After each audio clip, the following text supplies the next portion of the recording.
আমি একটি কবিতা পাঠ করব। কবিতার নাম মায়ের বাড়ি। রচনা কবি শেখ আব্দুল কাদির। বাপের ভিটে মায়ের বাড়ি, মা বলে জন সন্ধে বাসা। ওই তো দূরে নদীর পাড়ে ঘুঘু পাখির একটি খাসা। শিকার করে যায় শিকারি, বোকা ঘুঘু ফান্দে পড়ে। একটু ভেবে জ্ঞান খাটালে মুক্ত গগন যেত উড়ে।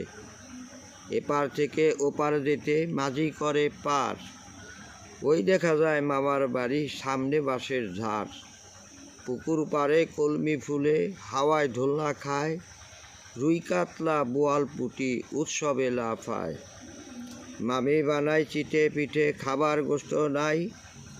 মাঝে আমার রাগ করে কয় চল বাড়ি ফিরে যাই। গুসা ভরে রাগ করে মায় আসলো নিজের বাড়ি। আর যাব না বাবার দেশে, মাই করেছে আরি। এত রাগ দেখি নাই মায়ের, করছে বড় আরি। স্বল্প জায়গায় সন্তুষ্ট মায় বাবার ছোট বাড়ি। রাগ থামিয়ে অশ্রু মুছে গুছিয়ে নিল ঘর। কয়েকদিনেই মায়ের কাছে সবাই হলো পর। নয়ন জলে অশ্রু ঝরে তাকায় ছেলের মুখ। আমি যদি মরে যাই বাপ, আর পাবি না সুখ।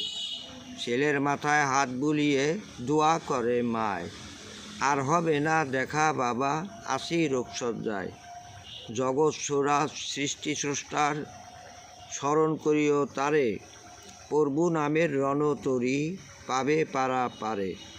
খোদ মালিকের ইবাদতে করবে না আর দেরি। বাপের ভিটে মায়ের কবর, সেটাই মায়ের বাড়ি।